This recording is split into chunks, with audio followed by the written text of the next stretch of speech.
네. 점심 식사 잘들 하셨지요? 잠깐 기도하겠습니다. 하나님 아버지, 우리 대한민국을 사랑해 주시고 세계에 가장 으뜸 가는 기독교 국가가 되어서 빨리 남북 통일되게 해 주시옵소서. 북한에서 굶주리고 죽어가는 내 동포를 빨리 복음화 시켜주시고 그들의 삶이 복되게 해주시고 이 땅 위에서 누리는 모든 일들이 하나님께 영광을 돌리는 귀한 우리의 백성이 되게 해 주시옵소서. 오늘도 주님께서 이 강의 시간을 허락해 주셨사오니 성령이 함께 해주셔서 제 마음을 감동시켜 주시고 하나님의 말씀에 집착될 수 있는 이 한 시간 되게 해 주시옵소서. 예수님의 이름으로 기도합니다. 아멘. 자, 아까 요거요 인간론, 이제 먼저 하나님께서 인간을 창조했잖아요. 하나님에 대해서 변증학적 입장에 삼일체론과 하나님의 사역론 그리고 하나님의 존재론, 이 세 가지를 다루었습니다. 아까 말씀을 자꾸 번복해 드렸어요. 이유가 뭔가니 한 번 그냥 쭉 읽으면 되는 게 아니고 이게 철학적인 요소가 있기 때문에 어려워요. 왜 철학자들은 말을 어렵게 했느냐? 그 철학책들을 자세히 읽어보면 이런 게 있더라고요. 그 마음 속에서 하나님을 알기 위해서 자기 이성으로 하나님을 찾아가기 위해서 엄청 고민을 해요. 근데 그 고민한 내용을 글로 표시해요. 글로. 그러다 보니까 말이 뒤바뀌고 번복되고 또 이상한 말을 쓰고 이상한 말을 또 번복하고, 그래서 그걸 분석해가지고 우리 기독교 이 성경의 입장에서 이걸 공격하려니까 말이 어려워요. 그래서 그 변증학 책에 나오는 내용들을 이렇게 보게 되면 말이 대단히 어려워요. 역시 철학적인 그 요소를 공격해야 되니까. 그래서 똑같은 말 아까도 좀 번복한 경향이 있어요. 그러나 그걸 간단하게 얘기하자면 다시 한번 반복하겠습니다. 우리의 인식론은 하나님의 존재를 인식하는 것보다도 하나님의 인격적 삼위일체를 인식하는 것이 우리의 입장이다. 기독교의 입장이다. 성경적 입장이다. 예, 그것을 우리가 알아야 됩니다. 그러면 이 인격적 삼일체 하나님의 존재를 넘어서 인격적 삼일체 하나님을 인식한다는 것은 하나님의 인격에 속해 있는 속성, attribute, 속성을 인식하는 것이다. 속성의 인식이라는 것은 하나님의 영원성, 하나님의 자존, 하나님의 무소부재, 편재성, 무소부재, 이것을 먼저 인식하는 게 아니라, 먼저 인식하는 것은 인격에 속한 속성인데 그게 뭐냐면 하나님의 사랑이나 하나님의 공의라든지 그 다음에 하나님의 은혜, 즉 우리와 통할 수 있는 속성, 하나님의 인격에 속한 우리와 통할 수 있는 속성을 통해서 이 부분을 인식함으로 영원성, 자존성, 무소부재까지 인식한다. 그러나 여기에서 영혼에 관한 문제가 심각한 문제로 대두됩니다. 철학에서나 우리 기독교에서나. 영혼이 도대체 뭐냐?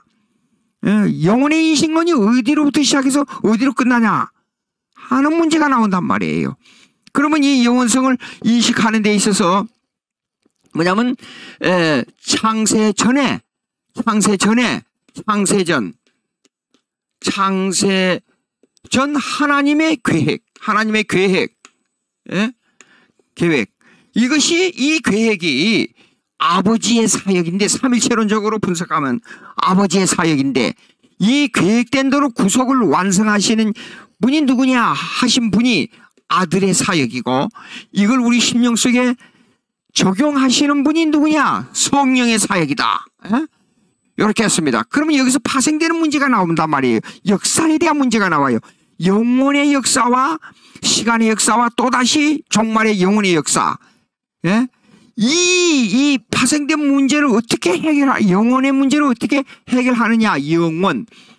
여기서 자칫 잘못하다가 예수 그리스도의 구속사역을, 구속사라는 해석으로 말미암아 영원성을 무시해버릴 수가 있다 그 말이에요. 그 기독론 중심의 예수님이 3년 동안 행하시는 기독론 중심의 사역을 구속사를 하는데, 이 사역은 자유주의에서는 어떻게 하느냐? 예수님의 도덕적, 예수님의 윤리적, 예수님의 희생, 예수님의 로마 정부에 대한 대항, 여기에다 초점을 둬가지고 영원성, 하나님에 관한 영원성, 하나님에 관한 이 영원성의 계획을, 계획에 대한 이 중요한 하나님의 신적 작정의 예정을 무시해버릴 수가 있다 그 말이에요. 예, 그래서 신적 작정론에 의한 하나님의 계획을 가지고 역사성을 말해야지, 3년 동안 일한 예수님의 사역을 가지고 역사성을 해서 거기에다가 초점을 둬서 성경을 해석하자 하면, 구속사적 성경 해석하자 그러면 자유주의로 떨어져 버린다 그 말이에요. 왜 자유주의로 떨어지느냐? 사실상 우리의 구속은, 예수님께서 행하신 구속은 영원 전에 계획된 사건이지, 시간 속에서 예수님 중심으로 일어난 시간 속의 사건이 아니란 말입니다. 즉 때가 참에 예수님이 오셨고, 예수님께서 말씀하실 때 항상 그랬잖아요. 이것은 선지자들로 말씀하신 것이다. 이거는 아버지의 뜻을 이루게 하신 것이다. 이렇게 말씀했지, 우연한 사건으로 절대로 말씀 안 했단 말입니다. 그렇기 때문에 예수님의 의의는, 구속의 의의는 계획의이지, 사건에 따라서 일어나는 템포럴 에러와, 그러니까 이 시간 속에서 일시적 사건으로 일어난 것이 아니다. 이거 꼭 명심해 두시기 바랍니다. 그렇기 때문에 구속사에 의한 성경 해석은 자칫 잘못하면 완전히 자유주의로 떨어져 버릴 수밖에 없다. 그걸 주장하는 이가 누구였냐? 19세기 C.H. 다드라고 하는 자유주의 신학자, 철저한 자유주의 신학자입니다. 이 자유주의 신학자의 이 사건을 의뢰해서 오스카 쿨만의 Christ and Time, 그리스도와 시간이라는 문제를 어떻게 보느냐? 시간은 영원 전에, 영원 이전에 시간을 무시해버리고 시간 속에서 예수 그리스도의 사역만 강조했단 말입니다. 예? 그러니까 이런 사건이 우리 이 구조학을 강조하는 자유주의 신학, 해방신학을 강조하는 자유주의 신학, 심지어는 북한에서 말하는 주체사상의 내용도 보게 되면 결국은 기독교 사상을 배경으로 하고 있는데, 그 기독교 사상을 어디다 배경으로 두느냐? 정통주의 개혁신학에다가 배경을 둔 게 아니라, 그 신학 사상은 완전히 자유주의, 그 구속사적 입장을 강조하는 C.H. 다드의 시간론, 오스카 쿨만의 시간론에 강조를 두고 주체사상을 말하고 있단 말입니다. 이거 우리가 좀 깊이 생각해야 된다. 이거 좀 다시 한번 강조 드립니다. 어디서 나왔는지 모르지만은 구속사적 성경 해석. 근데 어디 책들 나오게 되면 구속사적 성경 해석이라고 그러고, 구속사적 성경 해석이라고 보게 되면 그냥 시간 속에서 역사적 나열이지 이 개념이 전혀 들어있지 않아요. 이 구속사라는 개념의 해석이 안 돼 있어요. 그리고 역사라 그러니까 아마 역사를 하는 모양인데, 독일어에 계시때라는 해석, 계시시때라는 이 해석은 이 주관적 역사관입니다. 주관적, 객관적 역사관이 아니에요. 기독교는 역사관, 철저한 역사적 종교인데, 역사적은 뭐냐 그러면 객관적 역사를 가지고, 객관적 역사를 가지고 예언성의 역사를 포함하고 있단 말입니다. 객관적 역사관이.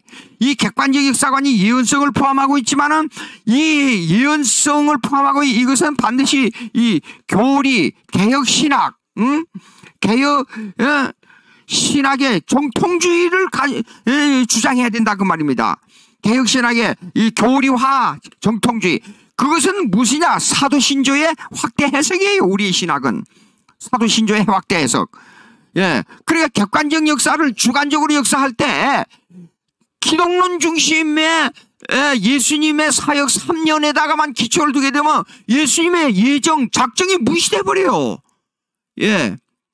그 예수님의 사역 3년 동안도 이미 예언 이전에 하나님의 계획, 창세 전에 하나님의 계획에 의해서 이루어진 거란 말입니다. 우연이 아니에요. 예수님이 하나님 아버지를 따라서 내 마음대로 했다는 말씀이 어디 있어요? 한마디도 없죠. 아버지가 일하신 나도 일한다. 아버지께서 말씀하신 내가 말한다. 예수님, 이 뜻은 아버지의 뜻이라고 그랬잖아요. 예수님께서. 예. 그래서 객관적 역사가 주관적 역사로 돼야 되는데, 이 주관적 역사가는 예언성을 포함하고, 이 예언성이 교리화되고, 교리는 개혁신학의 교리인데, 이 교리는 객관적 역사를 해석하는 교리입니다. 이게 따로 떨어진 게 아니에요. 예언성도 이 해석하는 역사, 이런 주관적 역사가 돼야지 이 역사를 구속사라는 3년에만 기초해 가지고 그 내용을 로마 정부에 대항하는 예수 그리스도를 해석해서도 안 되고, 그 다음에 불쌍한 사람만 위해서 일한다는 이 휴머니스트의 이 관계된 역사적 해석을 해서도 안 된다 그 말이에요. 이것을 다시 한번 강조해 드립니다. 똑같은 말이 반복되지만은 이 구속사란 말이 온 한국교회에 지금 쳐져가지고 그냥 말하는데 도대체 이해할 수가 없는 이론으로 나온단 말입니다. 자, 그 다음에 보십시오. 여기 언약이 나왔잖아요. 언약론을 좀 설명하겠습니다. 인간론에 있어서. 언약론은 구속 언약이 있고, 그 다음에 행위 언약이 있고,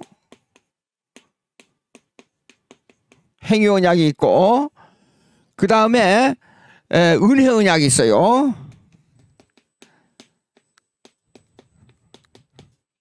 언약이 있어요. 자, 행위 언약, 은혜 언약. 근데 이전에, 창조 이전에, 이거는 시간 속에서, 역사 속에서의 내용이에요. 이거는요. 그러나 이 이전에, 창조 이전에 구속 언약이 있어서 구속 언약. 그럼 구속 언약은 약속이기 때문에 하나님의 주권적으로 하나님께서 주권적으로 우리에게 하나의 명령적으로 언약을 맺은 겁니다. 그런데 이 언약은 인간의 의지, 인간의 동의를 구하지 않았어요. 이유가 있어요. 한 예를 들겠습니다.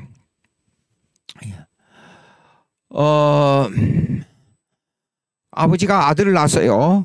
근데 낳자마자 아버지가 아들하고 계약서 가지고 와서 도장 찍어요?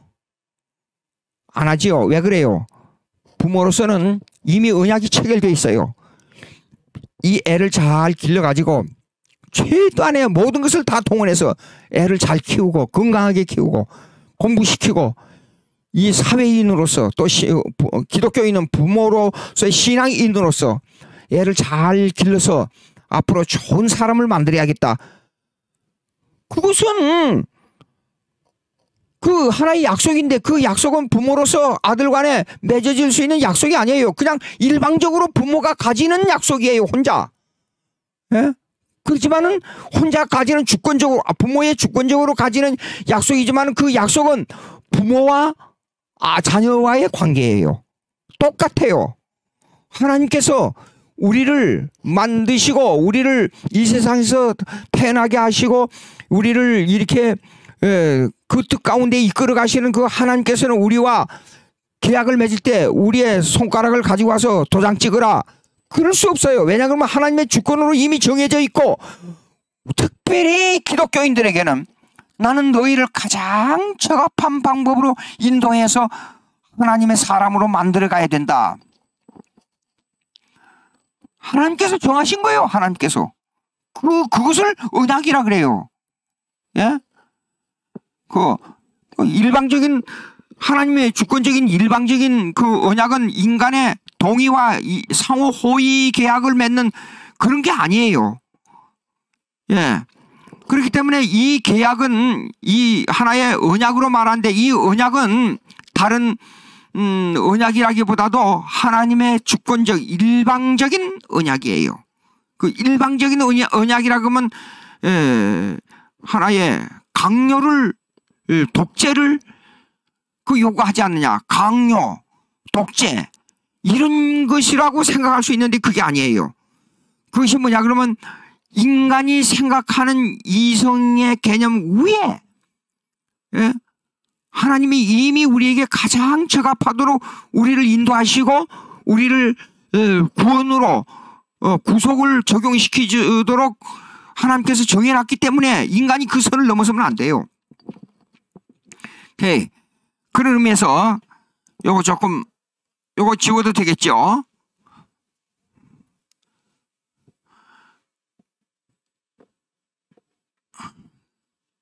자, 그러면 보시겠습니다.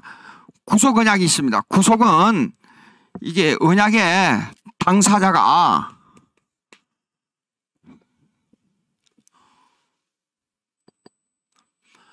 언약의 당사자가 하나님 아버지와 아들이에요. 예수님이에요. 구속 언약의. 그 다음에 행위 언약의 당사자는 하나님 아버지와 아담이에요.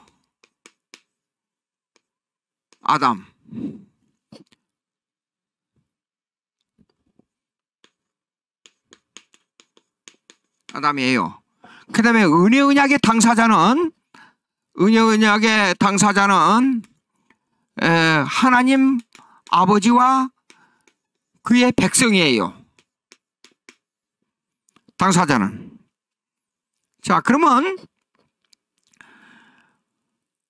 서로 약속이니까, 계약이니까 내용이 있어야 되잖아요. 예, 그 내용을 지금 말씀드리겠어요. 언약론에 있어서. 예, 요거의 당사자는 아버지와 아들인데, 아버지와 아들 사이에 무슨 약속이냐 그러면 내용이, 아버지는 구속을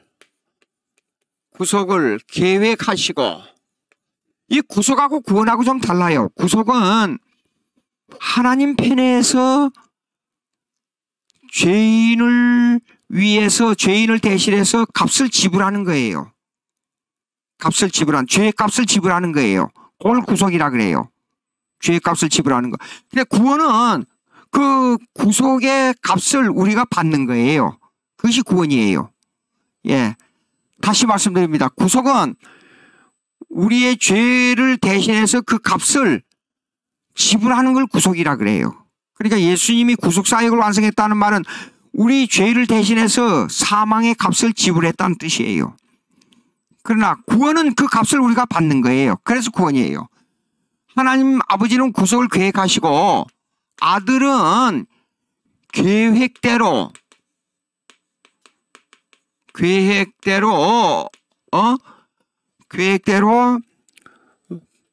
구속을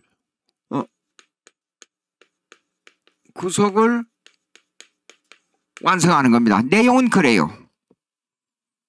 내용은 아버지는 구속을 계획하시고 아들은 계획대로 구속을 완성하시고. 근데 이거요, 두 가지의 완성이 있어요. 두 가지에. 이거 조금 설명해 하겠어요. 두 가지 완성이 있는데, 첫째가 율법의 완성이에요. 율법 밑에 순종이에요. 예수님이. 그러니까 죄인이 죄인을 대신해서 죽을 수가 없어요. 무슨 말이냐?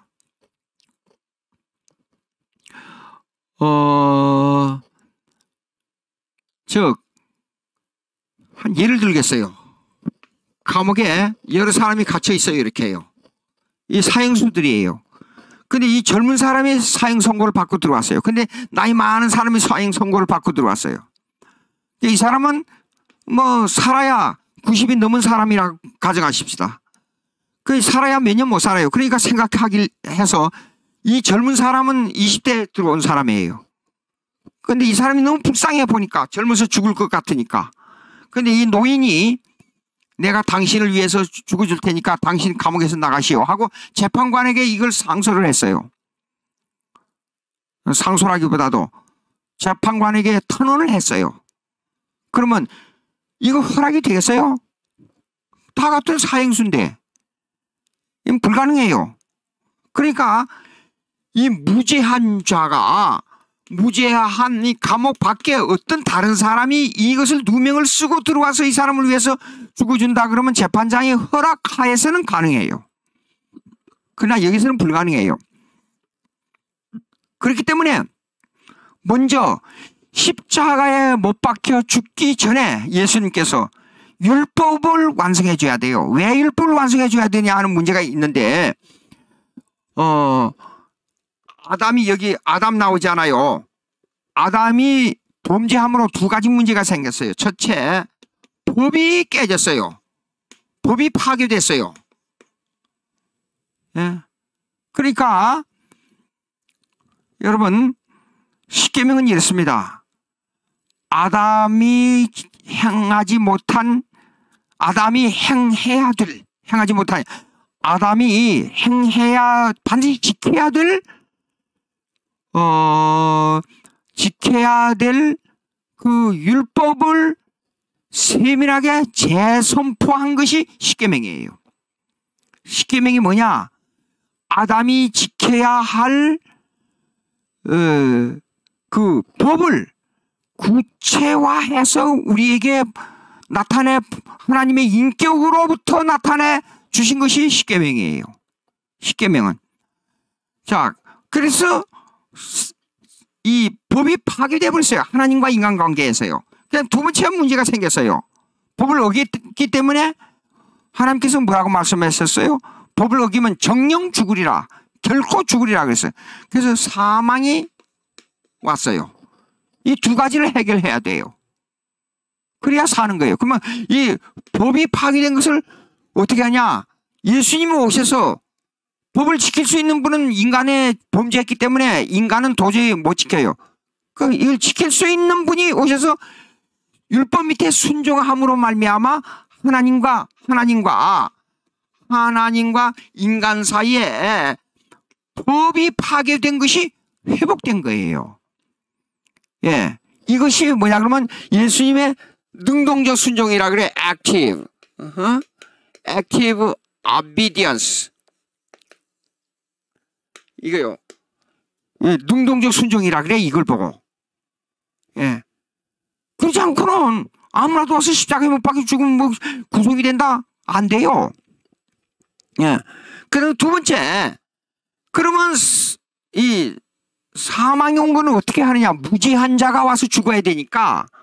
그래서 예수님이 무죄한 자가 스스로, 예, 요걸 갖다가 스스로 제물이 된 거예요. 그래서 스스로 제물이 돼서 제사를 하나님 앞에 제사를 드린 거예요. 그래서 하나님을 향해서는 공의를 만족하고 하나님을 향해서는 공의를 만족하고 이것이 인간에게는 이것이 용서로 나타난 거예요. 용서로. 사랑으로 나타난 거예요. 사랑으로. 하나님에게는 예, 이 구속을 즉 죄를 대신해서 값을 치러졌기 때문에 공의를 만족했다. 그리고 인간에게는 이것이 용서로 나타나기 때문에 우리에게는 사랑으로 나타났다. 이렇게 된 거예요. 자, 그래서 율법 밑에 순종. 예.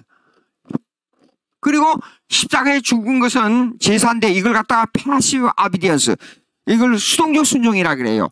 율법 밑에 율법을 완성한 것은 능동적 순종이고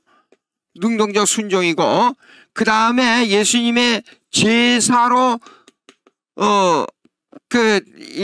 드린 것은 수동적 순종이라 그래. 수동적 순종. 근데 저 요새 내가 좀 어디서 뭐 좀 읽어보니까 능동적 순종이나 수동적 순종의 개념이 전혀 다른 방향으로 논쟁이 이루어진 걸 내가 봤어요. 그 왜 그런지 모르겠어요.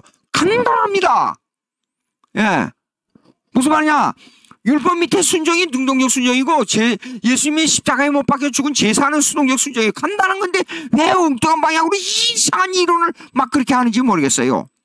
지금 아담의 율법과의 관계, 그 다음에 아담이 범죄한 사망과의 관계를 두고 하는 말입니다. 능동적이냐 수동적이라 하는 말은 간단하지 않아요.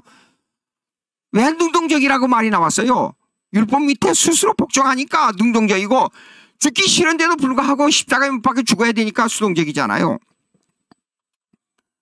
그 왜 그렇게 엉뚱한 얘기를 하는지 모르겠어요. 자, 그 다음에 요거 그렇게 하고요. 그 다음에 두 번째 아담에 대한 얘기, 행위 언약. 요거는 구속 언약. 그 다음에 요거는 행위 언약. 그 다음에 요거는 뭐냐 그러면 은혜 언약. 요렇게 합니다. 예. 그러면 행위 언약의 당사자는 아버지와 아담. 요거 내용은 뭐냐 그러면 지키면 살고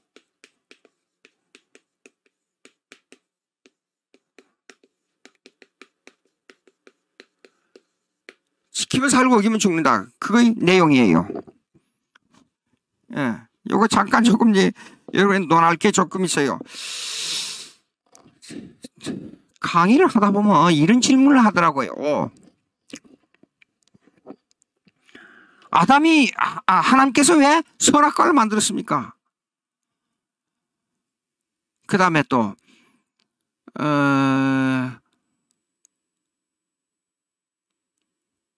하나님께서는 독재자, 일방적으로 독재를 쓰시는 분이 아닙니까? 또 그 다음에 하나님께서 그 선악과를 만들어 놓고 왜 범죄하게 그냥 내버려 뒀습니까? 선악과를 아예 만들지 않았으면 되지 않습니까? 이런 질문을 해요. 거기에 대한 그 인간이 아주 악하기 때문에 아주 못된 질문을 해요. 그렇게 인간이 그 못된 질문을 하는 것 보면 참 이해할 수가 없어요. 성경의 그 내용을 좀 분석해 보자고요. 요요 에덴 동산을 그냥 이렇게 그렸습니다. 이렇게요. 에덴 동산을 이렇게 그려놓고 보자고요. 그러면 제일 마지막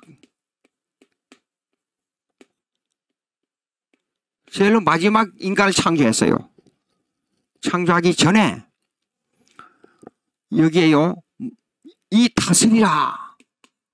그 다음에 지키라.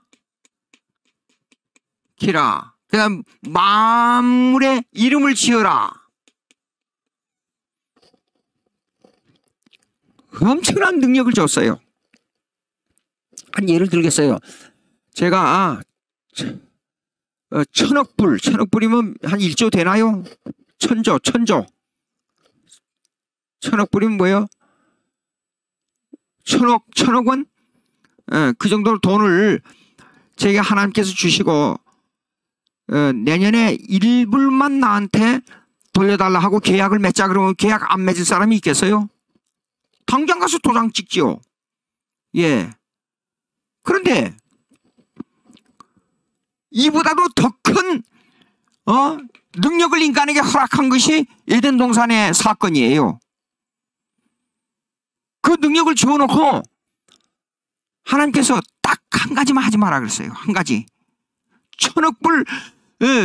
천억 불 준 것보다도 더 많은 값어치가 있는 능력을 주고 일불만 달라는 것보다도 더 큰 이 유익을 준 언약이 뭐냐면 에덴 동산의 아담의 선악과 언약이에요. 선악과 하나만 딱 지켜라. 다른 거 다 하고 첫째요, 일하지 않고 마음대로 먹을 수 있어요. 에덴 동산에서. 그 다음에 자연을 마음대로 다스릴 수 있었어요. 그리고 지키면 돼요. 그리고 만물의 이름을 다 지을 수 있게 만들었어요. 엄청난 능력입니다. 만약 이 능력을 가지고 지금 제가 우리 한국하고 러시아하고 전쟁을 한다고 가정하십시다. 예, 그러면 제 말 한마디면 전쟁은 끝나버려요. 러시아, 지금 저쪽에서 전쟁을 준비한다. 좋다. 그러면 전쟁을 준비하는 러시아 땅에만 오늘부터 한 일주일만 러시아 땅에 온도가 200도가 되게 해달라. 딱 말 한마디면 끝나버려요. 200도에서 살아날 사람이 누가 있어요? 그 땅 위에서. 다 죽어요. 전쟁 끝났어요. 만물을 다스리는 엄청난 능력을 받았어요. 그런데도 불구하고 아담이 한 가지 동산 가운데 한 나무에 실과 그것만 먹지 말라 그러는데 거기에 눈이 팔려가지고 따먹어 버렸어요. 실과를 따먹음으로 말미암아 실과 속에 뭐가 있다는 말이 아니라 하나님께서 정해준 언약의 법을 어겼다 그 말이에요. 하나님의 그 주권을 이 불경죄로 말미암아 하나님의 영역을 침범해 버린 겁니다. 인간이. 그래서 멸망의 길을 간 거예요. 아니 아담에게 왜 선악과 만드느냐고. 그 한가하면 되겠어요? 그 한가하는 자체가 엄청난, 인간이 이렇게 못돼 먹었어요. 예? 그래놓고 무슨 그렇게 엄청난 복을 받아놓고도 자기가 범해놓고 하나님께서 왜 선악과를 만드느냐. 죄를 2중 3중으로 죄를 범하는 겁니다.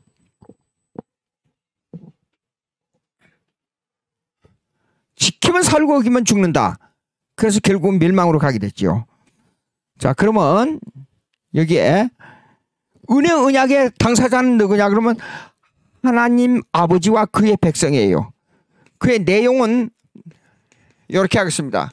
이 내용은 예레미야 31장 1절 한번 보세요. 31장 1절. 예레미야 31장 1절. 찾고 있어요?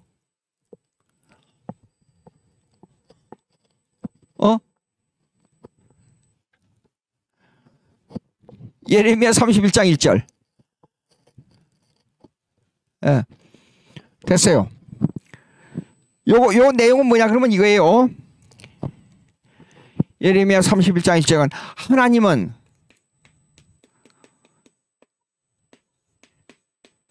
우리의 아버지요 우리는 그의 백성이라. 이것이 그 내용이에요. 예. 그 내용입니다. 하나님은 우리의 아버지요 우리는 그의 백성이라. 이 가족적인 개념입니다. 가족의 하나님. 그래서 은혜 언약의 내용은 아버지와 그의 백성인데 내용은 당사자는 아버지와 그의 백성인데 내용은 하나님은 우리 아버지요 우리는 그의 백성이라. 오케이. 예수님께서 그의 백성을 구하러 왔다 그랬지 인류를 구하러 왔다는 말이 성경에 없잖아요. 근데 기도 속에 자꾸 인류를 구하러 왔다는 기도를 하시는 분들이 있더라고요.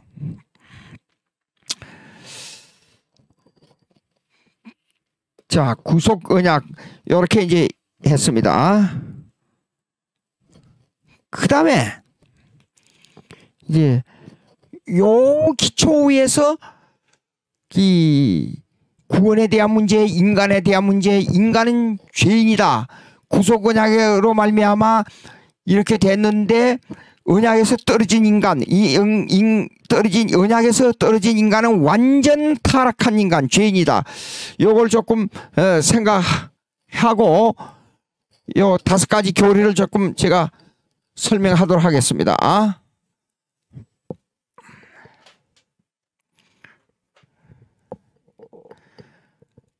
종교개혁시대 칼빈주의와 알미니안주의의 다툼의 교리입니다. 그것이 맨 처음에 5가지인데 1. total depravity, 인간의 전적 타락이에요. 인간의 전적 타락. 근데 알미니안주의는 자유주의, 인간의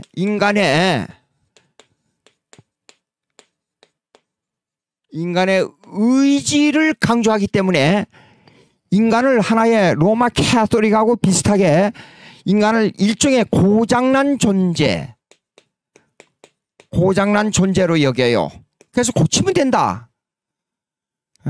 그런 생각이에요.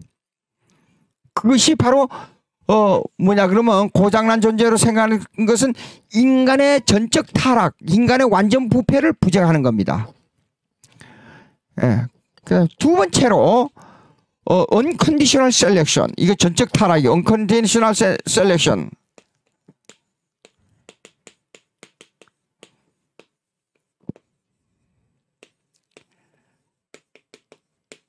이 말은 무조건적 선택이에요. 무조건적 선택.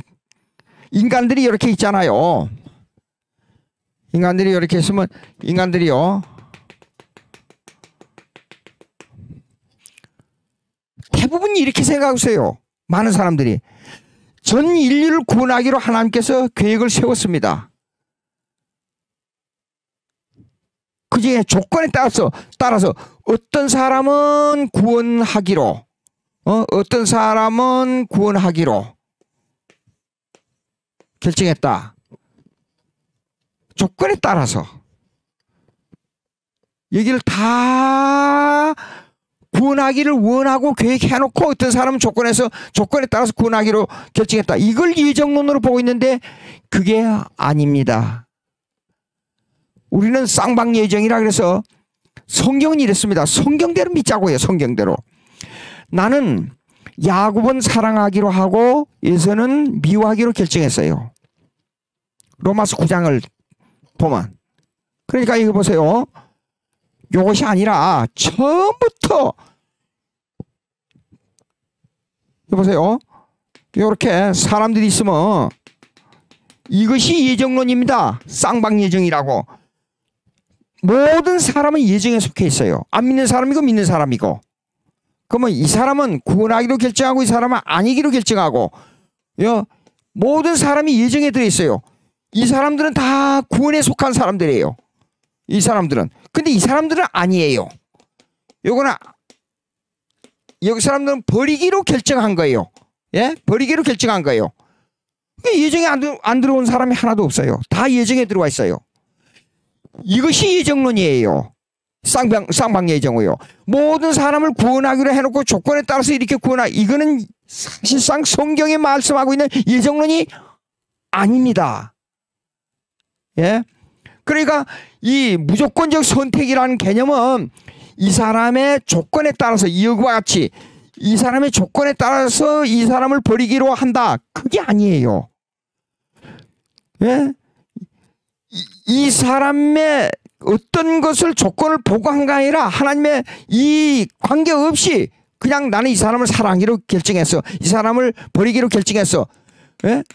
그 쌍방 예정이 양쪽 다 예정 안에 버리기로 결정한 예정, 믿기로 결정한 예정, 그것을 무조건적 선택이라 그래요. 자, 그런데 이 조건을 들고 나온 사람들은 알미니안주의, 조건을 들고 조건적 예정론을 강조하는 사람들은 인간의 의지를 강조합니다. 그 다음에 세 번째, limited atonement. 무조건적 선택 다음에 제한 속죄라 그래요. 제한 속죄. 제한 속죄. 이 제한 속죄는 여기에 연속선입니다. unconditional selection. 무조건적 선택에 대한 제한 속죄입니다. 이 말은 뭐냐면 어떤 사람은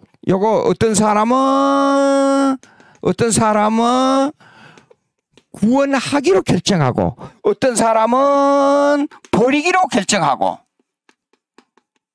이걸 말해요.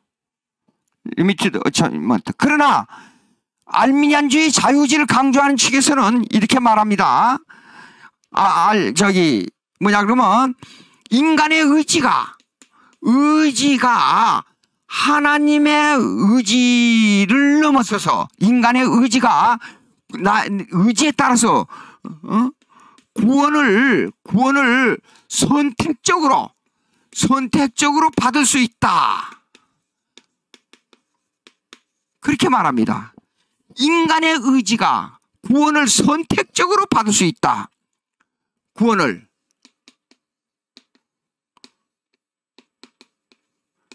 선택적으로 받을 수 있다.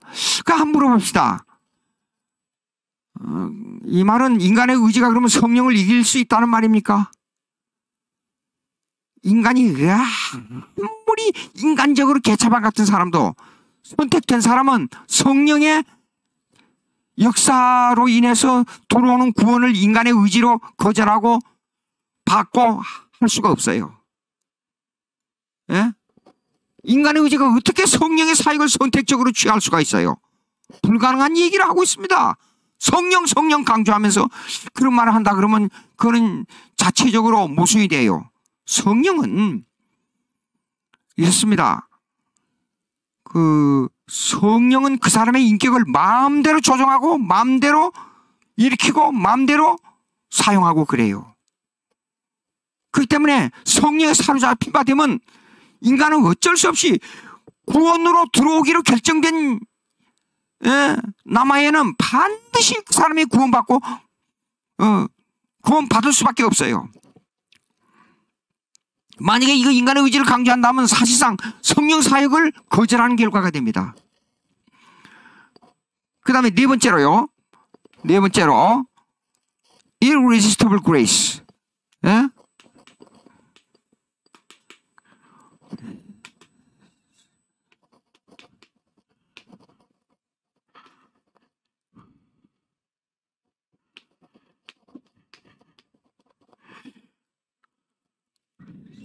네. 이거는 불가항력적인 은혜예요. 불가항력적인 은혜. 즉 인간의 의지가 하나님이 주신 구원의 은혜를 받을 수 있고 받을 수 없고 할 수 있는 게 아니라 그 말이에요. 예? 아무리 인간이 어떤 일이 있더라도 어떤 상황에 있어서도 한번 성령으로 인해서 구원에 적용된다 그러면 이 사람은 구원 받고야 만다 그 말이에요. 예? 자, 그 다음에 다섯 번째요.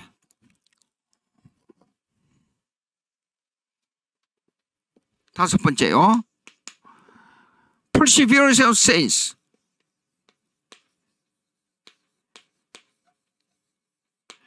이거요. persevere. 오래 참는다, 끝까지 견딘다 그런 말이지만 요 원뜻은 이렇습니다. 한번 구원하기로 작정한 사람은 반드시 구원받고야 만다 그런 뜻이에요. 요거요. 이게요. 성도의 견인이라는 말이 견인. 오래 참는다는 말인데 이 말은 원뜻은 구원받기로 결정된 사람은 반드시 구원받고야 만다 그런 뜻이에요. 예. 그렇기 때문에 인간의 자유의지에 의해서 구원을 거절할 수 있는 능력이 없다 그 말이에요. 자, 이 다섯 가지 교리가 있습니다. 이 다섯 가지 교리에서 인간의 의지와 하나님의 의지 이것이 어떻게 적용되느냐 하는 문제를 다뤘습니다. 그러면 이제 기독론으로 들어가겠어요. 기독론. 다시 하나님 그 다음에 인간 사이에 누가 들어와야 구원이 이루어지느냐? 예수 그리스도가 들어와야 된다. 그래서 기독론이에요. 기독론에 세 가지가 있습니다. 1. 이 기독론의 인격론. 그 다음 두 번째 사역론. 그 다음에 세 번째 상태론이에요. 세 번째 상태론.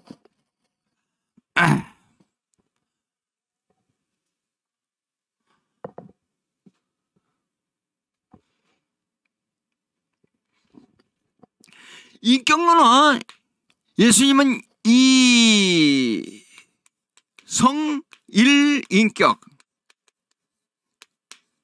말해요.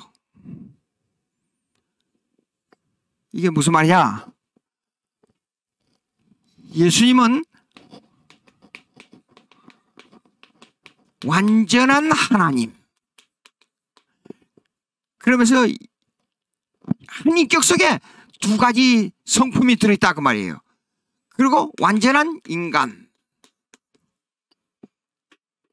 이런 뜻이에요. 예.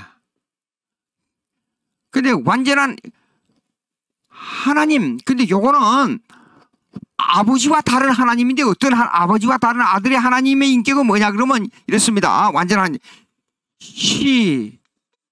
공간 속에 존재하시는 하나님이에요.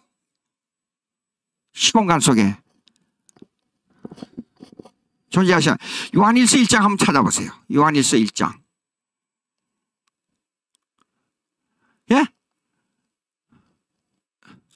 미슬리 요한일서 1장. 요한일서 1장 1절 한번 찾아보세요.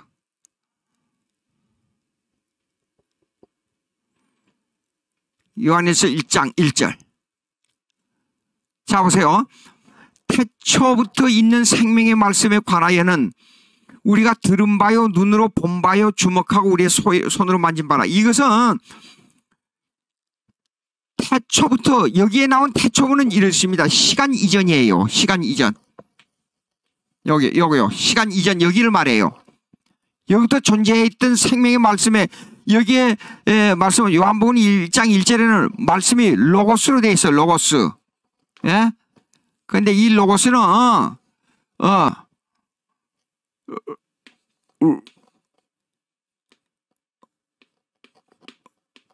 레마 요거하고 틀려요. 로고스는 이 로고스는 예수님의 인격을 말해요. 그거 레마는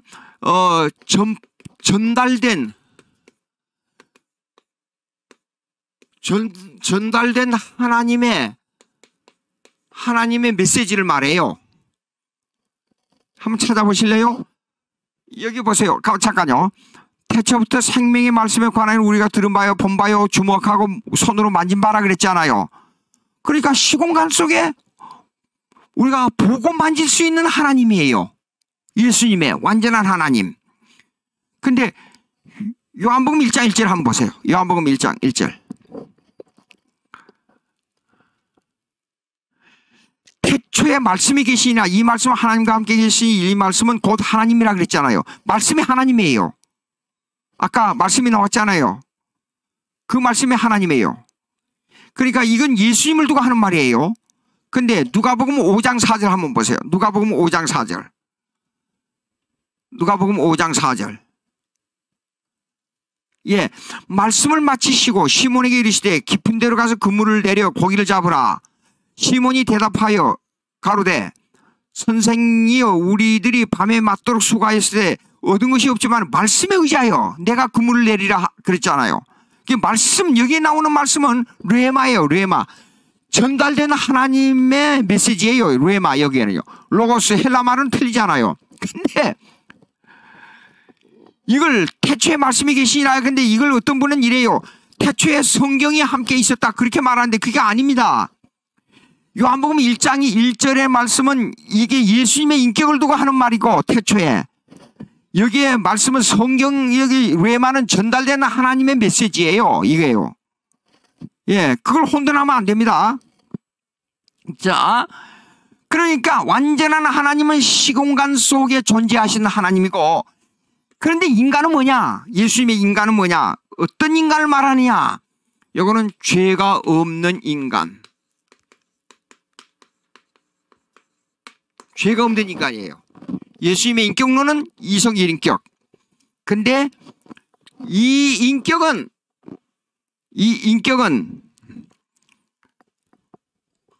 시간과 공간 속의 하나님, 만지고 듣고 볼 수 있는 하나님. 그 다음에 인간은 죄가 없는 인간, 우리와 똑같은데 죄가 없는 인간.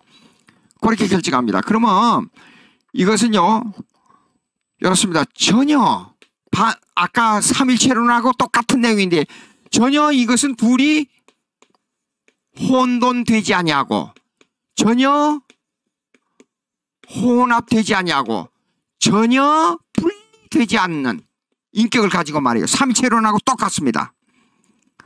전혀 혼돈되지 아니하고, 전혀 혼합되지 아니하고, 전혀 분리되지 아니하는 하나님, 이렇게 말해야 돼요. 예, 오케이. 그것이 인격론입니다. 그런데 이 인격론은 이렇습니다.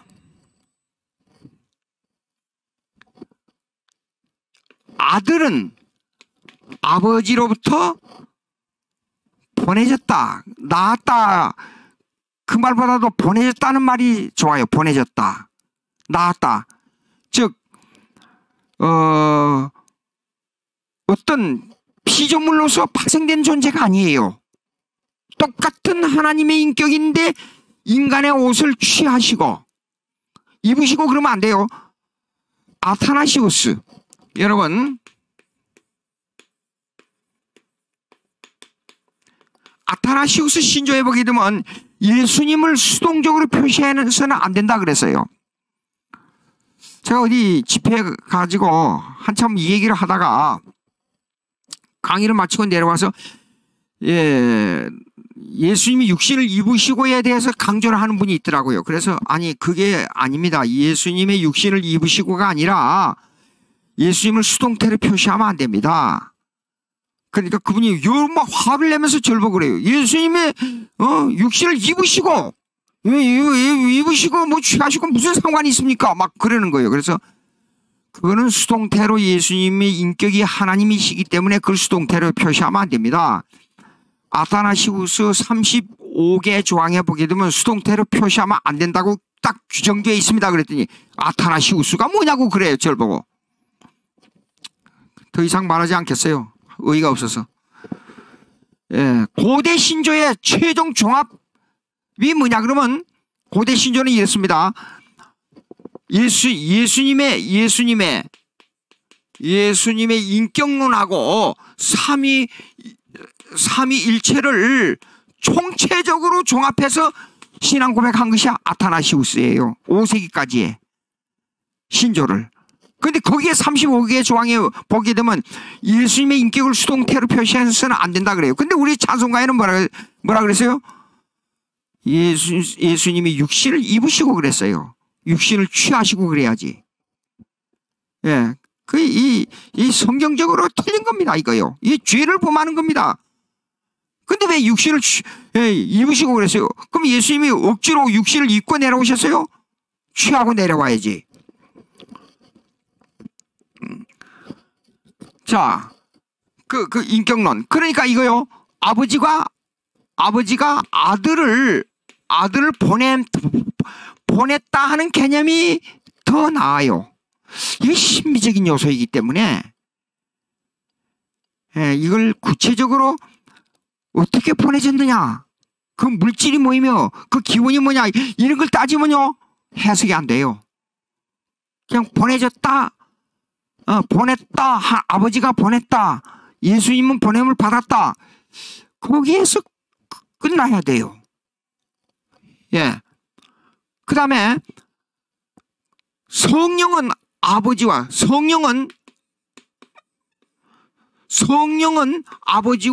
아들이 보냈다, 그렇게 말해야 돼요. 예. 이것을 자꾸만 말을 만들기 위해서 아버지가 인간의 육신을 마리아에서부터 취할 때 어떤 형태로 취하고, 그 다음에 이게 그렇기 때문에 세 가지 신이 존재한다. 한국에서 남을 이단으로 정죄하신 이단이 있지요. 진짜 이단이 가짜 이단을 정죄하는, 그런데 세 가지 신이 존재한다. 그렇기 때문에 요거는 마리아로부터 육신을 예수님께서 택할 때, 취할 때 마리아의 육신을 어떻게 피와 관계 있느냐 없느냐 이런 것까지 따져가지고, 그래서 월경잉 태론이 나오고 그랬잖아요. 그러면 안 돼요.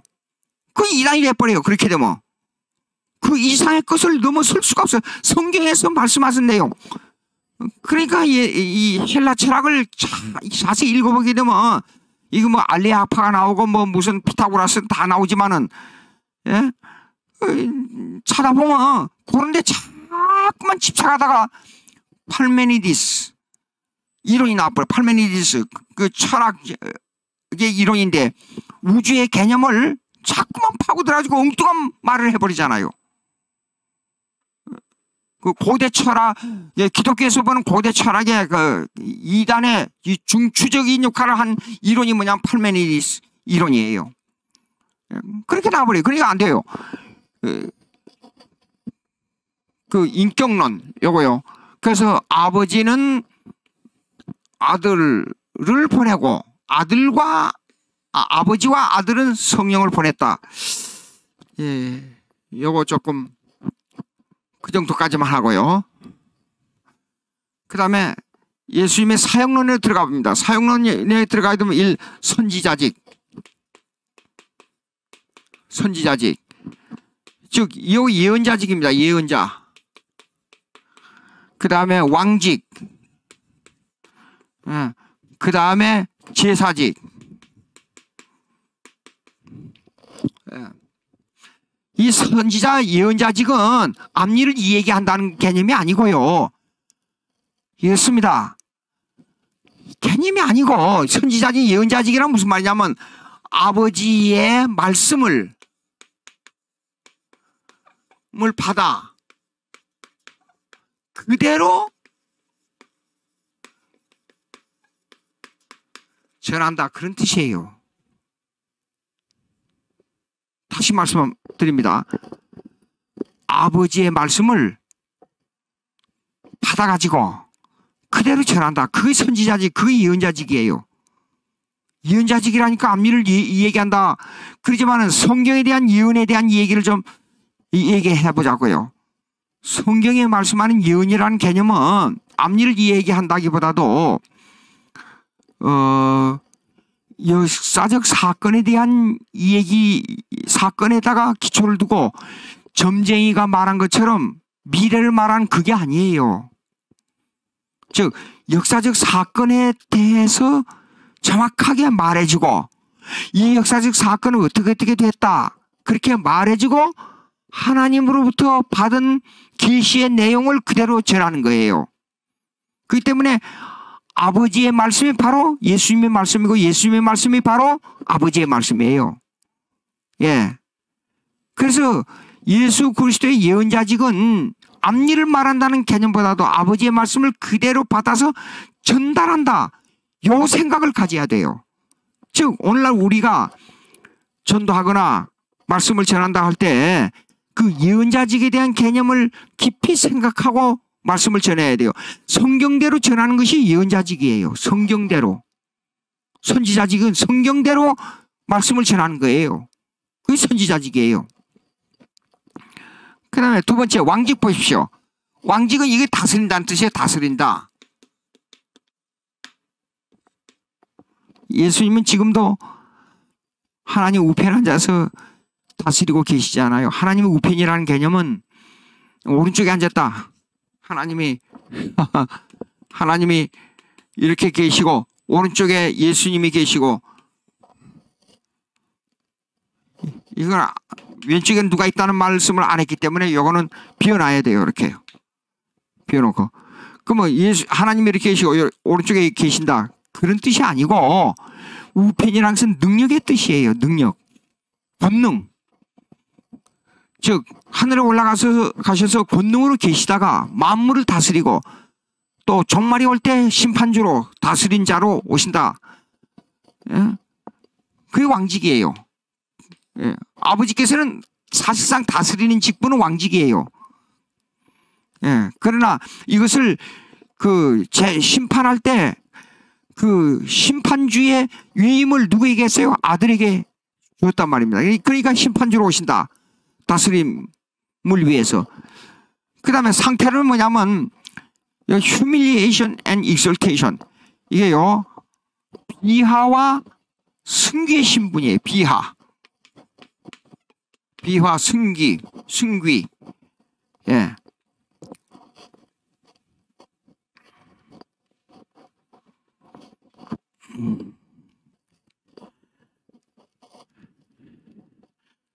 자,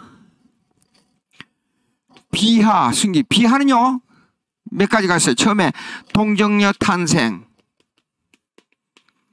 그 다음에 율법 밑에 순종, 율법 아래 순종. 예수님만 율법을 다 완성하셨죠. 그 다음에 십자가의 죽으심,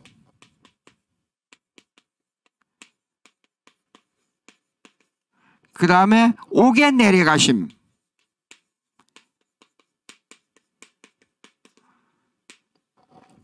이렇게 돼 있어요. 이 네 가지가 비하의 신분이에요. 동정녀 탄생하고 율법 아래 순종하시고 율법 밑에 순종하시고 십자가에 죽으시고 옥에 내려가심.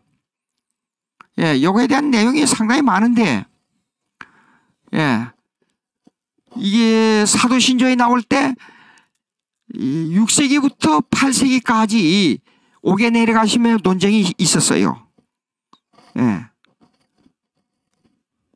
이 논쟁이 있었는데 이 옥에 내려가신 6세기부터 8세기까지의 논쟁으로 말미암아 아마 8세기 가서 이것을 옥에 내려가심을 삽입하도록 완성됐어요. 여기에요. 자, 왕직. 그 다음에 됐고, 그 다음에 승귀. 승귀는 예수님의 부활, 승천, 재림이에요.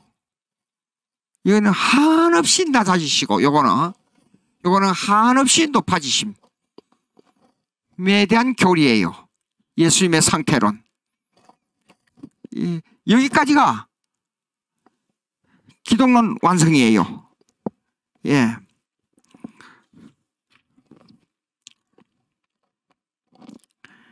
기독론 완성.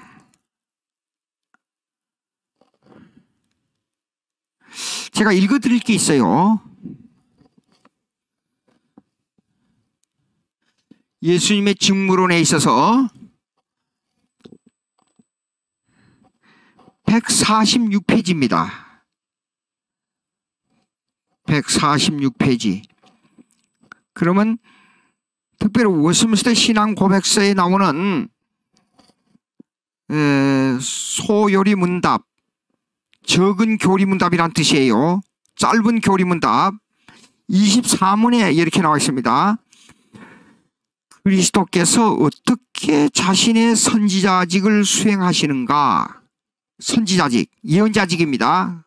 에 대한 답은 그리스도께서 우리를 구원하시고자 하시는 하나님의 뜻을, 그 말씀과 성령으로 말미암아 우리에게 나타낸 것이다 라고 대답했어요. 말씀과 성령으로 우리에게 나타내는 것이다. 하나님의 뜻을 우리에게 나타낸다. 그게 정답이에요. 그 다음에 소요리 문답 25문. 그리스도께서는 그의 제사장직을 어떻게 수행하시는가? 왕직, 아까 제사직, 아하. 지나다 보니까 잠깐 빠진 게 있네요. 아까 선지자직, 그 다음에 왕직, 그 다음에 제사직이 빠졌어요. 제사직.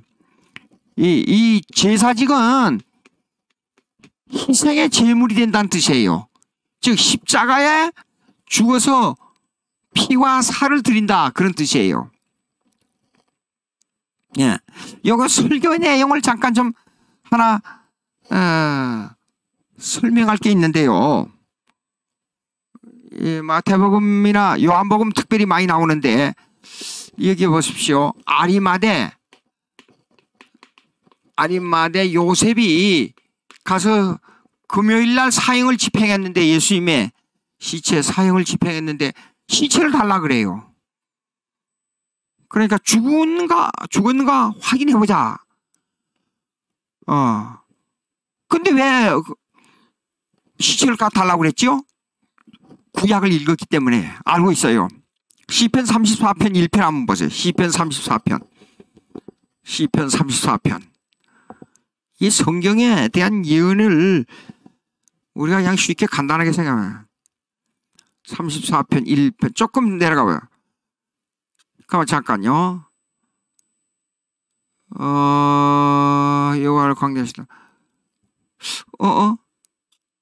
32편 한번 보세요. 32편. 머리에 외고 있는 거 이게. 32편 1절.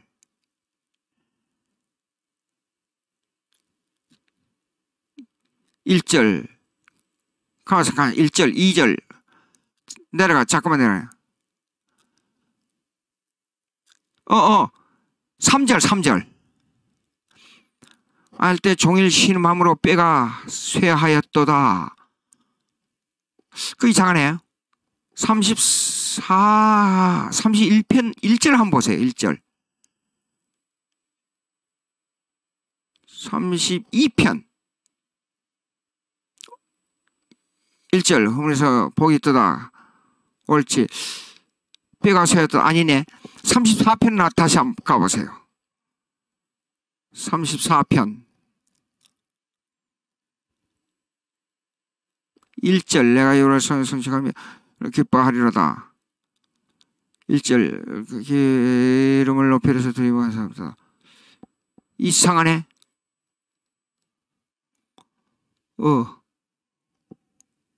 뼈가 나오기는 나오는데 아니에요. 구약의 출애굽기도 나오는데 그 구절을 알 수가 없어요. 됐어요. 놔두세요. 예, 상관없어요. 저기 아리마대 요셉이 요한복음 19장 쭉 읽어보세요.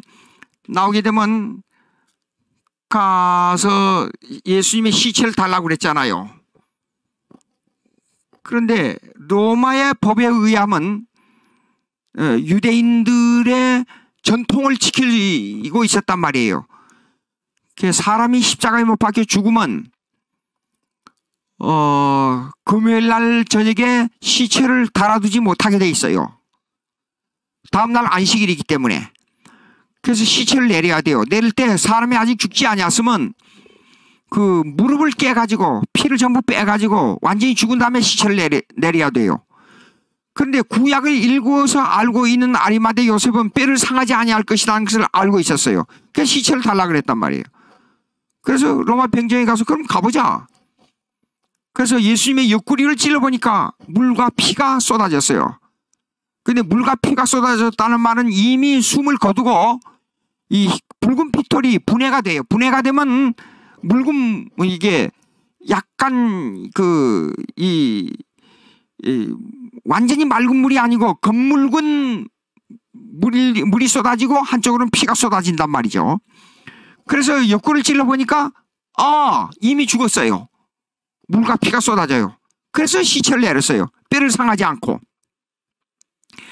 그걸 알고 있어서 이렇게 아리마대 요셉이 이 십자가에서 죽은 예수님의 시체를 가져다가 장사를 지냈지 않아요. 그러면 예수님께서 이 제사직은 구약에 양을 잡아서 그의 살과 피를 들여서는 태워서 제사를 드리고, 살은 6월절 날 먹었지 않아요.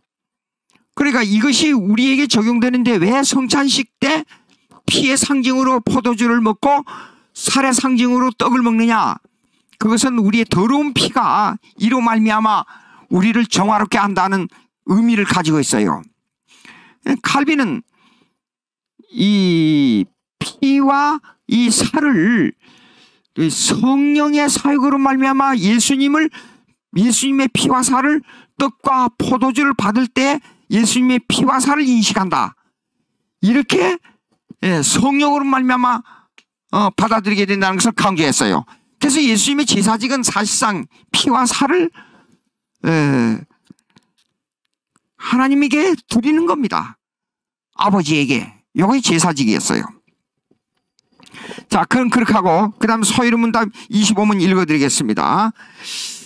그리스도께서는 그의 제사장직을 어떻게 수행하시는가라는 질문에 그리스도께서는 단번에 자신을 제물로 드려 하나님의 공의에 만족하게 하시며 우리를 하나님으로 더불어 화목하게 하시고 또 우리를 위하여 항상 간구하시는 일이다 라고 대답하고 있습니다. 보십시오. 여기 나왔잖아요. 그리스도께서는 단번에 자신을 제물로 드려 하나님의 공의를 만족하게 하시고 우리를 하나님과 더불어 화목하게 하시고 또 우리를 위하여 항상 간구하시는 일이다.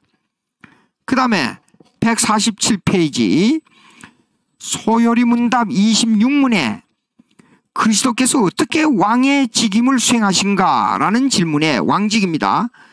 그리스도께서는 우리로 하여금 자기에게 복종하게 하시고 우리를 다스리시며 보호하시고 자기와 및 우리의 모든 원수를 막아 이기시는 것이다. 그렇게 나와 있습니다. 그게 자, 우리는 하나님께 복종하게 되며 또 하나님은 우리를 다스리고 보호하시고 그리고 우리들의 원수를 막아 이기시는 것이다.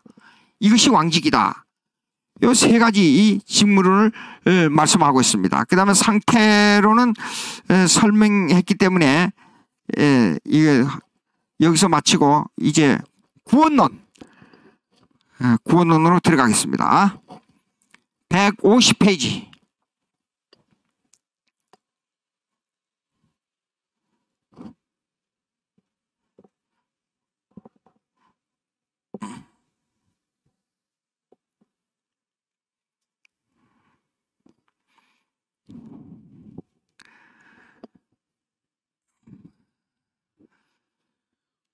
구원론에 참 이거 좀 애매한 문제가 있긴 있어요.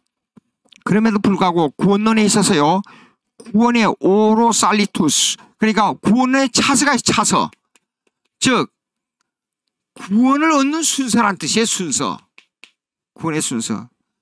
근데 9가지를 벌코프의 노선을 가지고 얘기하겠어요.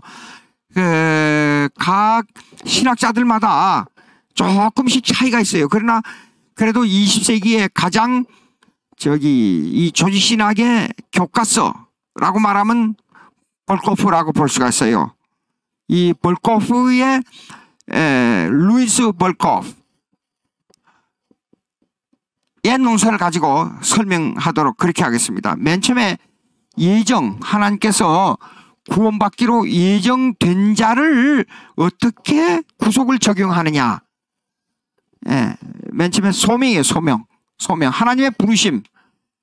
소명은 외적 소명과 내적 소명이에요.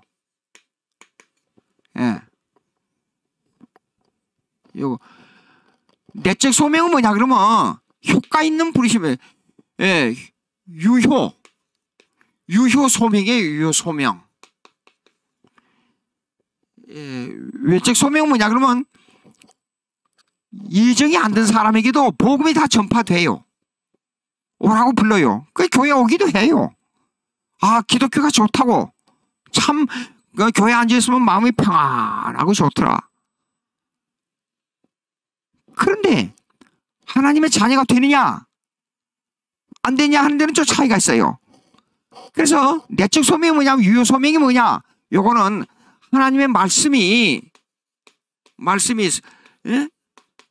성령에 의해서, 하나님의 말씀이 성령에 의해서 영혼의 양식으로 변하는 거예요. 한 예를 들겠어요. 이 교리학을 공부하다 보니까 자꾸만 저기 누가 어떤 분이 있었습니다. 시편 34편 20절 한번 보세요. 34편 20절. 아까 제가요 나왔습니다. 예수님이 십자가에 못 박혀 돌아가실 때 뼈를 보하시며 그 중에 하나도 꺾이지 아니하도다. 시편 34편 20절. 그 모든 뼈를 보하시며. 대단히 감사합니다. 바라크 TV 고맙습니다. 시편 34편 20절. 제가 기억력이 약해가지고. 그러니까 예수님이 십자가에 못 박혀 죽으실 때에 뼈를 상하지 않도록 했다는 그 내용을 아리마대 요셉이 구약을 읽어서 알고 있었습니다. 그래서 시체를 날라 그런 거예요. 예. 자, 여기로 넘어갔습니다. 잘 가르쳐 주셔서 고맙습니다. 이 유효 소명이 뭐냐? 말씀이 성령으로 말미암아 우리 속에 영적 양식으로 변화될 때를 말해요. 한 예를 들겠어요. 제가 우리 아버지, 우리 어머니는 참 자녀들을 위해서 기도를 많이 하셨는데, 우리 아버지 30년 동안을 가정예배 드릴 때마다 아버지 예수 믿고 천국 가셔야 됩니다. 그렇게 되면 우리 아버지가 뭐라고 말씀하시냐 그러면요, 10년 20년이 넘었는데도 30년이 됐는데도 글쎄 말이다, 그게 천국에 가는 문제를 어떻게 그렇게 가보지 않고 어떻게 알 수 있느냐, 그렇게 반문해 오세요. 그럼 제 마음이 얼마나 참 고통스럽겠어요. 참 어려웠습니다. 근데 가만히 생각해서 교리학을 생각하다 보니까 유효소명이 생각나서요. 그래서 아버지, 제가 꼭 숙제를 좀 드릴 테니까 아버지 한번 좀 읽어보실래요? 그러니까 뭘 읽어야 되냐? 요한복음을 읽어보세요. 요한복음은 이렇습니다. 예수님의 신성에 대해서 정확하게 말씀하고 있는 것이 요한복음입니다. 한 일주일 지나다가 가정예배를 또 시작했어요. 아버지 요한복음 읽어보셨어요? 읽어봤다. 그거 어때요? 그러니까 그거 재밌더라. 그게 무슨 뜻인지 아세요? 성경 요한복음을 읽고 그게 흥미가 있다는 것은 이미 유효 소명이 이루어진 거예요. 무슨 말이냐? 성령으로 말미암아 하나님의 말씀이 내 심령 속에서 영혼의 양식으로 변화되고 있다, 그 말이에요. 근데 세상 떠나기 전에 천사를 보고 빨리 나와서 병원에서 빨리 나와가지고 집에 가야 된다고 얘기해도 거기 안 간다고, 하늘나라에 천사한테 간다고 그렇게 말씀해 하시고 결국은 구원을 받고 천국에 가셨잖아요. 예. 자, 이게 유효소명입니다. 그런데 이 유효소명이 있을 때는 이미 구원이 심령 속에서 형성되고 있다는 뜻이에요. 예. 그 다음에 내적 소명이 있는 다음에, 그 다음에 이걸 갖다 중생이라 그래, 중생. 거듭난다, 그 말입니다. 성령에서 말씀이 영양식으로 될 때는 이미 중생이 이루어지고 있다, 그 말이에요. 예. 그 다음에 중생 된다면은 이것이 뭐냐면 이것이 회심은 뭐냐면 회개와, 회심은 회개와 믿음이에요. 믿음. 자, 이렇습니다. 내적 소명은 순간적으로 이루어진 게 아니고, 이거는 일생 지속되는 겁니다. 지속됩니다. 그러나 중생은 이거는 일적으로 지속된 게 아니라 사실상 단회적입니다. 그런데도 불구하고 우리의 입장에서는 중생이 중생이 자꾸만 더 굳어져 가고 중생이 더 강해진 것 같은 느낌이 와요. 그거는 왜 그러냐? 성령의 인격적 역사 때문에 그래요. 성령의 인격적 역사 때문에. 근데 이것이 중생이 어느 때 어느 시에 어떻게 이루어진다 하는 것은 우리가 구체적으로 알 수가 없는 것이 성경 말씀이에요. 신비적 결합. 이걸 보고 신비적 결합이라 그래요. 미스티컬 유니온. 신비적 결합이라 그래요. 요한복음 3장 7절 한번 보십시다. 요한복음 3장 7절. 요한복음 3장 7절. 내게 거듭나야, 중생입니다. 거듭나야 하겠다는 말을 기이 여기지 말라. 바람이 임의로 불매 내가 그 소리를 들어도 어디서 오며 어디로 가는지 알지 못하나니 성령으로 난 사람은 다 이러하니라. 바람을 바가지로 담아가지고 올 사람이 있어요? 당시에는 과학이 발달되지 않았기 때문에 저기압, 고기압, 뭐 바람이 기온 차이로 말미암아 어떻게 일어난다는 걸 구체적으로 알지 못했어요. 예. 그런데 바람이 분명히 있다는 걸 알아요. 성령으로 난 사람이 이러하다 그랬어요. 분명히 예수 믿고 구원 얻는데 이것이 구체화되는데 설명하기가 어떤 데는 어려울 때가 있어요. 그런데 성령으로 난 사람은 이러하다 그랬어요. 분명히 예수 그리스도를 믿게 돼요. 하나님 말씀이 영의 양식으로 닿아요. 예, 요 신비적 결합이에요. 그 다음에 회심도 이거는 일생을 두고 일어난 일이에요. 회개와 믿음은요. 그 다음에 회심 다음에 뭐냐 그러면 그 다음에 칭의예요. 칭의. 요 칭의는 이렇습니다. 하나님의 단독 사역이에요. 우리가 알지 못해요. 근데 이거는 법적 선고라 그래요. 이 법적 선고라는 말이 무엇이냐 그러면 실제로 나는 죄인의 모습으로 그대로 있어요. 근데 판사가 와서 재판장이 너는 죄 없다고 선고해 주는 거예요. 그래서 이거는 하나님의 단독 사역으로 법적 선고이기 때문에 우리가 구체적으로 어느 때 어느 시 알지 못하는 거예요. 칭의, 법적 선고예요. 그 다음에 칭의, 그 다음에 양자. 이거는 생명책에 기록된 사건을 말합니다. 근데 이것도 우리가 몰라요. 똑같아요. 예. 자, 그 다음에 성화가 있어요. 성화. 예.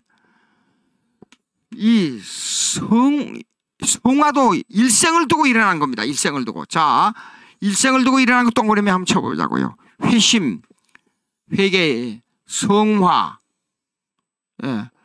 내적 소명도 말씀이 계속하는데 이것도 일생을 두고 일어나는 거예요. 또 일생을 두고요. 예.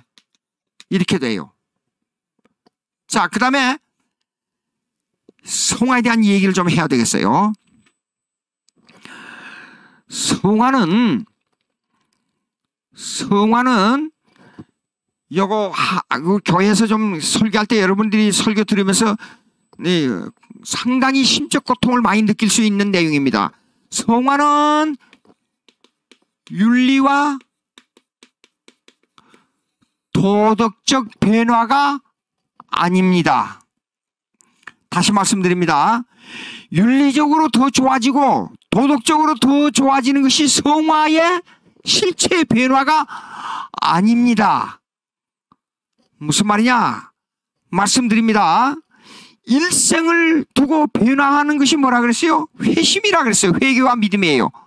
그렇기 때문에 성화는 더 깊은 회개와 더 깊은 믿음으로 들어가는 것이 성화의 실체 변화입니다.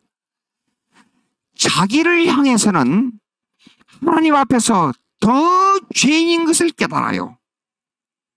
근데 남이 볼 때는 이 사람이 윤리 도덕적으로 더 좋아지고 있다. 그걸 느껴요. 그러나 자기는 더 죄인인 것을 깨달아요. 왜 그래요? 그 이유가 뭡니까? 그 이유는 성화의 실체 변화는 회개와 믿음에 더 깊이 들어가는 것이 성화의 실체 변화이기 때문에 그래요. 예. 이거 상당히 중요합니다. 그 다음에 칭의에 있어서 칭의는 하나님의 단독사역이라 그랬지요. 단독사역. 그런데 구원파 있어요. 구원파란 말 들었을 겁니다. 여러분들요. 이런 게 있어요. 구원파에서는 성령이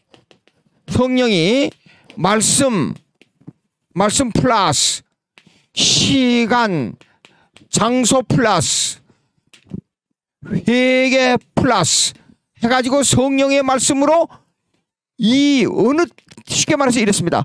어느 때 어디에서 언제 하나님의 어느 말씀이 내 마음속에 임하여가지고 깊은 회개로 들어간 때가 언제냐? 그때가 구원받은 때라.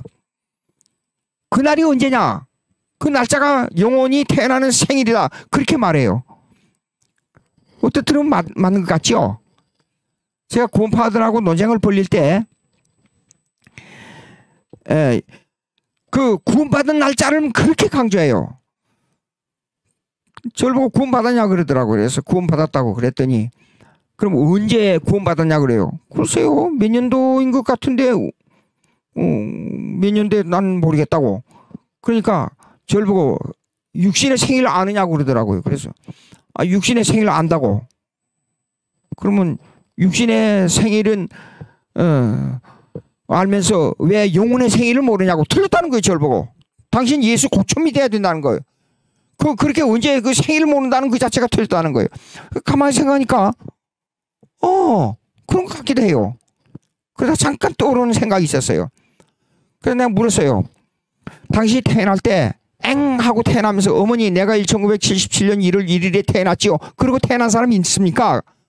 나중에 사람이 자라고 난 다음에 크고 난 다음에 부모님이 내가 언제 태어났다는 것을 가르쳐줘서 알아요. 예? 사실상 내가 태어난 지 시간은 내가 모릅니다. 보십시오. 바람이 임의로 불면 내가 그 소리를 들어도 어디서 오며 어디로 가는지 알지 못하나니 성령으로 난 사람은 다 이러하니라. 성령으로 말미암아 내가 구원받는 것은 신비적 결합이기 때문에 날짜를 정확하게 몰라요. 신비적입니다. 어떻게 육신의 생일을 알면서 영혼의 생일을 모른다 하는 것은 이런 그 비논리적인 요소가 어디냐고. 틀렸다고. 그럼 내가 다시 또 묻겠습니다. 그 뭐냐 그래요. 그러면 당신은 1970년 1월 1일에 회개와 이런 일이 났습니다. 그 다음에 71년 1월 1일에 또 일어났습니다. 73년에 또 일어났습니다. 그러면 이 사람이 태어났다 죽었다 태어났다 죽었다 죽었다 태어났다 그런 겁니까? 그렇게 물었지요. 대답 못해요. 어느 날 어느 시절 때. 그러니 이 사람들은 회개라는 개념이 일생을 살아가면서 회개와 믿음이 성장해가는 성화라는 개념을 무시해버리고 칭의도 내 의식 속에 성령의 작용을 내가 다 의식하는 사람이 어디가 있어요? 신비적 결합이 어떤 건 의식이 되고 어떤 건 안 될 수도 있고 그래요. 그런데 이 칭의적 개념을 인간의 의지 속에다가 날짜와 시간과 장소, 말씀, 회개, 성령을 인간의 의지 속에다 집어넣어 버린단 말이에요. 이런 이단이 어디가 있어요? 이걸 이 사람들 한국교회에서 구원파라 그러죠. 지금도 그 잔재들이 남아 있어요. 예, 구원론에 있어서요. 그러면 이 성화의 과정을 통해서 동반되는 게 뭐냐면 견인입니다. 견인은 오래 참다는 뜻인데 한 번 구원받은 사람은 결단코 타락하지 않는다는 말이에요. 그 말은 이 구원이 회개와 회심이 똑같은 방향으로 이렇게 성장한다는 말이 아니고 워스민스터 신앙고백의 13장 2구를 읽어보세요. 어떤 성도들은 참 신앙을 가지고라도 아주 깊이 타락해버리는 경우가 있어요. 예? 세상 사람보다도 더 타락한 경우가 있어요. 이런 사람들로 말미암아 주위의 사람들이 기독교인들이 뭡니까? 주위 사람들로부터 기독교인들이 손가락질 받고 원망 시비 받지 않아요. 그런 일이 있더라도 이 사람은 결단코 다시 회개하고 돌아와요. 그래서 이 단회적인 중생의 문제, 단회적인 뭡니까? 이 칭의, 양자, 이 문제를 반드시 구분해야 되는데 내 의식 속에서 이루어지는 내적 소명, 그 다음에 일생을 두고 걸어가는 내적 소명, 그 다음에 일생을 들어가는 성화와 견인, 예? 이 회심, 이걸 잘 구분해서 신앙생활을 해야 된다. 일단 오늘은 여기까지 하겠습니다. 시간 됐죠? 예. 기도하십시다. 하나님 아버지 감사합니다. 주여 도와주시옵소서. 우리 영혼을 살찌게 해주시고 말씀에 풍성하게 해주시고 이로 말미암아 주의 뜻이 우리 심령 속에서 잘 적용돼서 복음이 잘 전파되고 한국 교회가 정말로 믿음에서 시작해서 믿음으로 끝나고 정말로 하나님의 뜻을 준행하는 귀한 아름다운 교회, 한국 교회로 말미암아 우리 국가도 정말로 이 세계를 지배할 수 있는 이 기독교 이국론의 국가가 될 수 있도록 주님 역사해 주시옵소서. 예수님의 이름으로 기도합니다. 아멘.